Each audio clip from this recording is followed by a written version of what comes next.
మృత్యువు కనిపిస్తున్న కన్న కొడుకును కాపాడుకునేందుకు ఆ తల్లి చివరి క్షణం వరకు తల్లడిల్లింది. మరణం అంచున ఉన్న ఆ పసివాడిని గుండెలకు హత్తుకొని రక్షించే ప్రయత్నం చేసింది. కానీ ఆమె పోరాటం ఫలించలేదు. కుమారుడిని కాపాడుకోలేక ఆ తల్లి కన్నీళ్లు ఆమెతో పాటే కడిల్లో కలిసిపోయాయి. మధ్యప్రదేశ్ బోటు ప్రమాదంలో కనిపించిన ఈ హృదయ విదారక దృశ్యం అక్కడున్న వారిని కంటతడి పెట్టించింది. జబల్పూర్లోని బర్గి డ్యాంలో నిన్న సాయంత్రం పడవ బోల్తా పడిన ఘటనలో పలువురు గల్లంతైన సంగతి తెలిసిందే. అయితే వారి కోసం ఈ రోజు ఉదయం కూడా సహాయక చర్యలు కొనసాగాయి.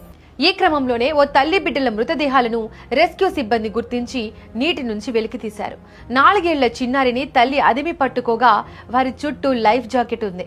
నీటిలో మునిగిపోయే సమయంలో కుమారుడిని కాపాడడం కోసం ఆ తల్లి పడిన వేదనను తలుచుకొని అక్కడున్న వారు చలించిపోయారు. నర్మదా నదిపై నిర్మించిన బర్గి డ్యాంలో 29 మంది ప్రయాణికులు 2 సిబ్బందితో కూడిన క్రూజ్ బోట్ విహారానికి వెళ్లింది. అయితే ప్రకృతి వైపరీత్యం కారణంగా వాతావరణం ఒక్కసారిగా మారిపోయింది.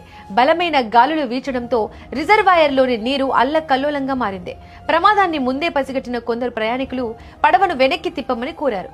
కానీ ఆ అరుపులు బోటు నడిపే వారికి వినిపించలేదు. కాసేపటికే అలల ఉధృతికి పడవ బోల్తా పడింది. నిమిషాల వ్యవధిలో అందరూ నీటిలో మునిగిపోయారు.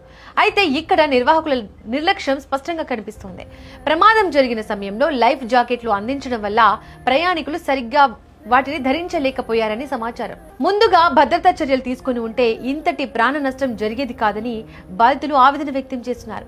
ఇప్పటి వరకు 9 మంది మృతదేహాలను వెలికి తీయగా సుమారు 15 మందిని సురక్షితంగా రక్షించారు. మిగిలిన వారి కోసం గాలింపు చర్యలు కొనసాగుతున్నాయి.